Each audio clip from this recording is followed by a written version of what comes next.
High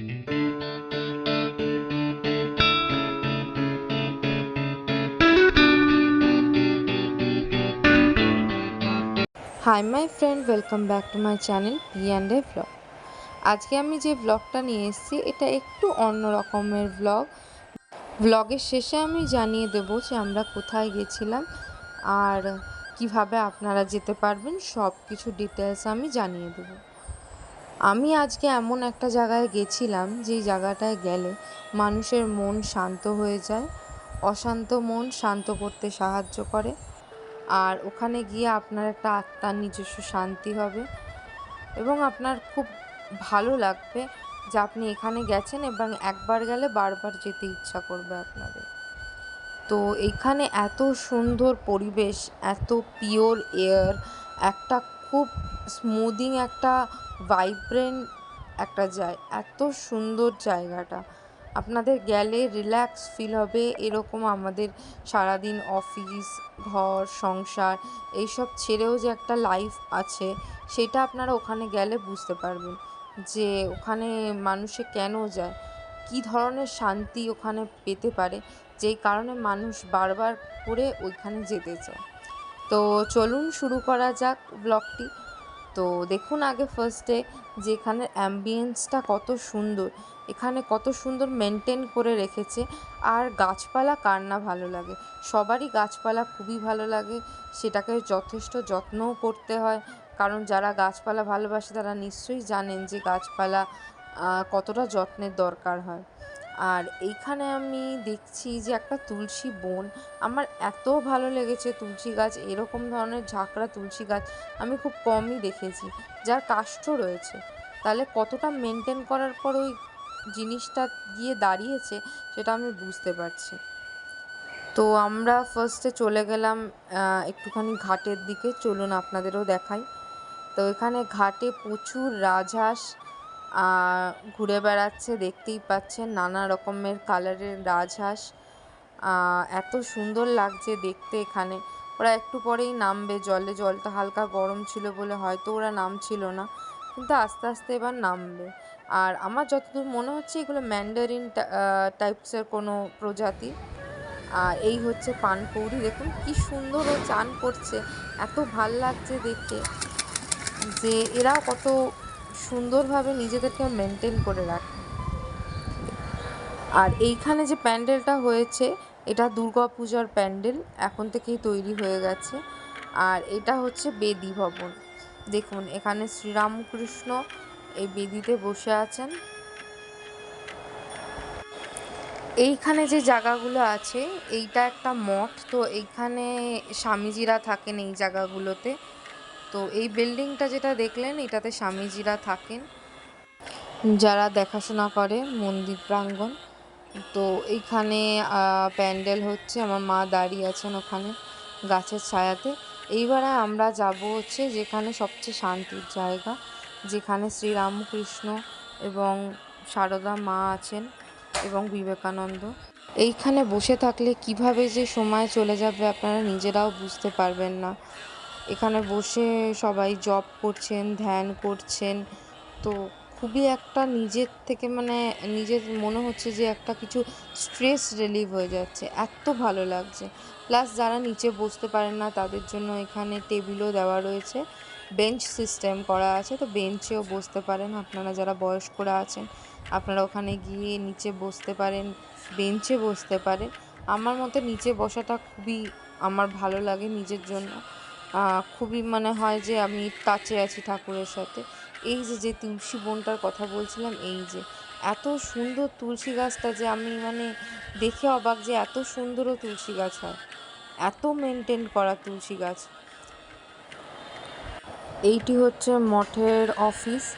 তো এইখানে গিয়ে আপনারা কুপন কাটতে পারবেন। এইখানে কুপন কাটার টাইমিং আমি আপনাদের ভিডিও শেষে বলে দেব। এখানে আপনারা ভোগও খেতে পারেন, সারাদিন টাইম কাটাতে পারেন। প্লাস আপনারা যদি কিছু ভগবানের নামে কিছু দিতে চান সেটাও আপনারা দিতে পারেন, সেটাতেও কোনো অসুবিধা নেই, সেখানেরও ব্যবস্থা রয়েছে। আপনি যদি দীক্ষিত নাও হন তাও আপনি এখানে দিতে পারেন। তো ফার্স্টে আমরা ভোগের কুপন কেটে নিয়েছিলাম, তাই আমরা আগে হাতটা ধুয়ে নিলাম, ধুয়ে এবার আমরা আস্তে আস্তে এগোচ্ছি ভোগ খাওয়ার জন্য। এই সামনের গেটটি দেখছেন, এটাই হচ্ছে আমাদের ভোগ খাওয়ার জায়গা। তো ফার্স্টেই আমাদের প্রসাদ দিয়ে দিলেন, ফল প্রসাদ আর ঘি ভাত। এটা হচ্ছে মেন মহাপ্রসাদ। তো ফার্স্ট আমরা মহাপ্রসাদ দিয়ে শুরু করব। এখানে দেখুন বেঞ্চের সিস্টেম আছে, কারোর যদি পায়ে বা কোমরে প্রবলেম থাকে তারা এখানে বসে খেতে পারেন, এবং এখন ইয়াং যারা আছে তাদেরকেও এখানে অ্যালাউ করা হচ্ছে বসে খাওয়ার জন্য। তো ফার্স্টে আমাদেরকে সার্ভ করা হবে, ভাত দেওয়া হলো, যথেষ্ট ভালো চালের ভাত দেওয়া হচ্ছে। আর এখানে প্রচণ্ড যাচাই করে খাওয়ানো হয়, আপনারা যত খুশি যতবার খুশি চাইলে ওনারা দেবেন খাবার। এখানে টমেটো দিয়ে ডাল দিয়েছে, আর প্রত্যেকটা খাবার এত টেস্টি আর এত সুন্দর, আর হয়তো ঠাকুরের ভোগ বলেই এত টেস্টি।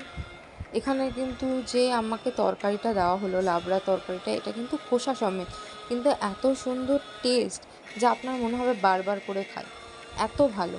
তারপরে সার্ভ করা হলো আলুর দম। তো টেস্ট অসাধারণ, এই নিয়ে আমি কোনো কথা বলবো না, আপনারা যান এবং খেয়ে দেখুন, তাহলেই বুঝতে পারবেন। তারপরে দেওয়া হলো আমাদের লাউ দিয়ে আলু দিয়ে তরকারি, তারপরে পটল আলুর তরকারি, চাটনি, তারপরে দেওয়া হচ্ছে একদম গরম গরম বোঁদে।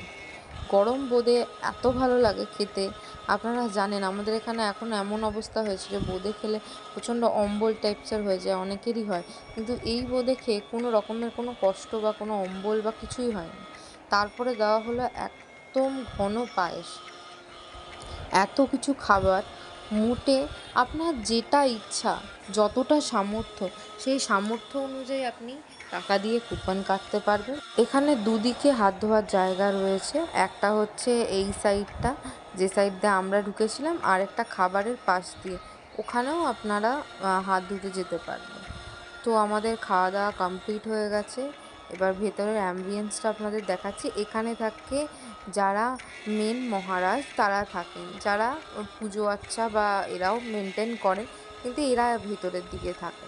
তো এখানে একটা স্কুল আছে, বিবেকানন্দ বালক সংঘ। এই স্কুলটি এই এরিয়ার মধ্যেই রয়েছেন, প্রাঙ্গণের মধ্যে, মন্দিরের ঠিক পাশেই আছে। এইখানে ছোট ছোট ছেলেরা এখানেই থাকে, এখানে থেকে পড়াশোনা করে, আর এখানেই খাবার দাবারও দেওয়া হয় ওদের। এবার চলুন আপনাদের ওয়াশরুমটা দেখিয়ে দিই। ওয়াশরুম খুবই পরিষ্কার পরিচ্ছন্ন ওয়াশরুম। লেডিস টয়লেটটাতে আমি গেছি, জেন্টস টয়লেটটা তো আপনাদের দেখাতে পাচ্ছি না। তো এখানে প্রত্যেকটা বাথরুম খুব পরিষ্কার, এখানে আপনি স্নানও করতে পারবেন, প্লাস দু সাইডে মোট 6খানা বাথরুম আছে, আর বেসিন আছে, খুবই পরিষ্কার পরিচ্ছন্ন। এত পরিষ্কার যে আপনাদের কোনো রকমের প্রবলেম হবে না, যে ওয়াশরুম অনেক সময় প্রবলেম থাকে, অনেকের ওয়াশরুম নোংরা থাকলে করতে পারে না, কিন্তু সেই জায়গাটা এখানে মেনটেন করা হয়েছে। তো এরপর আমরা আস্তে আস্তে যাচ্ছি লাইব্রেরির দিকে, কারণ আমরা কিছু ঠাকুরের বই কিনবো। বই কিনে তারপরে আমি আপনাদেরকে ডিটেলসে বলছি আমরা আদেও কোথায় গেছিলাম আর আপনারাই বা কী করে যাবেন। হ্যাঁ, সবচেয়ে বড় কথা হচ্ছে পার্কিং। যারা গাড়ি নিয়ে যাবেন তারা পার্কিং কোথায় করবেন এবং পার্কিংয়ে কত টাকা লাগবে। সবচেয়ে ভালো কথা হচ্ছে এখানে পার্কিংয়ে কোনো রকমের চার্জেস লাগে না। 4 চাকা বলুন, 2 চাকা বলুন, আপনারা এখানে পার্কিং করে আরামসে যতক্ষণ ইচ্ছা ততক্ষণ থাকতে পারবেন। তো আমরা ঢুকে যাচ্ছি এখন। এইখানে ভেতরে ঢুকে জুতোটা সাইডে রাখতে হয় লাইব্রেরিতে। তো চলুন দেখা যাক এখানে কী কী পাওয়া যায়।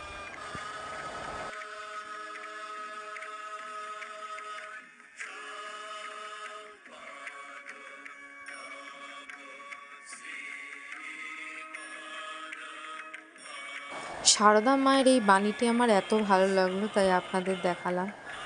এত সুন্দর লিখেছেন, লেখাটা আপনারা পড়ুন তাহলেই বুঝতে পারবেন। আমরা অনেকেই, বেশিরভাগ মানুষজনই ভগবদ্গীতা আমরা সংস্কৃততে পড়তে পারি না, বা পড়তে পারলেও কিছু মানে আমরা নিজে বুঝতে পারি না।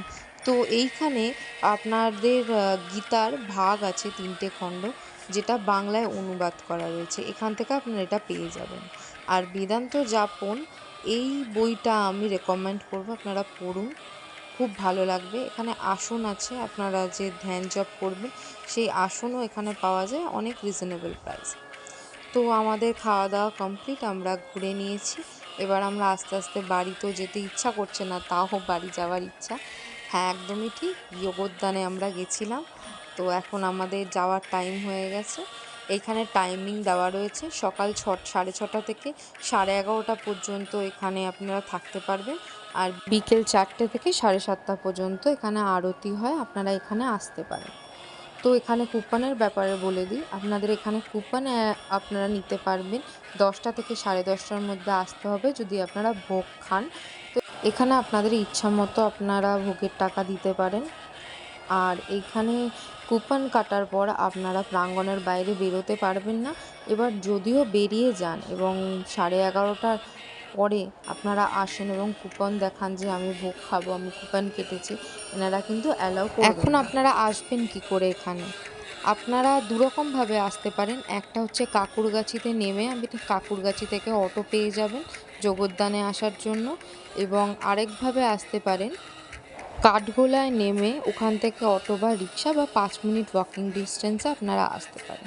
যদি আমার ভিডিওটি ভালো লেগে থাকে এবং ইনফরমেশানগুলো আপনাদের খুবই কাজের বলে মনে হয়, তাহলে আমার চ্যানেলটিকে like, comment, share and subscribe করুন। আজকের জন্য এইটুকুই, দেখা হচ্ছে পরের ব্লগে। Thank you.